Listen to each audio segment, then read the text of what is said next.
Nama X1 kembali ramai dibicarakan, bukan karena comeback, tapi karena laporan terbaru yang cukup memicu diskusi di Korea.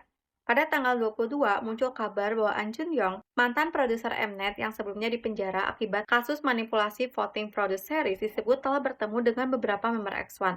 Dalam pertemuan itu, dia mengusulkan ide untuk berpartisipasi dalam sebuah program reality entertainment. Namun, penting dicatat, program ini masih sebatas pembahasan awal. Belum ada konfirmasi apakah benar-benar akan diproduksi atau ditayangkan. Meski begitu, kabar ini langsung memicu reaksi besar dari Knet. Banyak yang menilai isu ini bukan sekadar soal reuni, tapi menyentuh luka lama yang belum benar-benar sembuh. Sebagian komentar mempertanyakan, kenapa X1 selalu diperlakukan berbeda. IOI, One, AS1, bahkan Promise Night sama-sama berasal dari sistem yang terbukti dimanipulasi. Tapi grup-grup itu tetap aktif, bahkan disambut hangat saat reuni. Sementara X1 yang justru bubar hanya dalam hitungan bulan masih dianggap tidak pantas untuk kembali. Ada juga yang berpendapat para member X1 sebenarnya mengambil tanggung jawab paling besar. Mereka bubar tanpa drama, menanggung hujatan publik, dan tidak mencoba membangun narasi emosional berlebihan.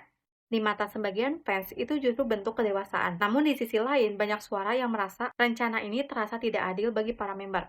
Bukan karena mereka menolak X1, tapi karena sosok An Chun Yong kembali muncul sebagai pengusul program. Bagi sebagian orang, mengajak korban untuk tampil lagi bersama figur yang dianggap pelaku utama terasa sulit diterima. Komentar seperti member itu korban muncul berulang kali.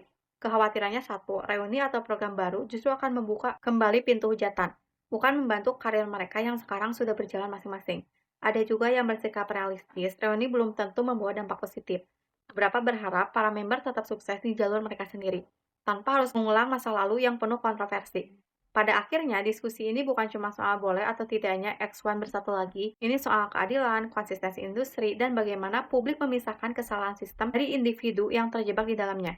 Apapun keputusan yang diambil nanti, satu hal yang jelas, X1 masih menjadi simbol dari kasus manipulasi produce series yang dampaknya belum benar-benar berakhir.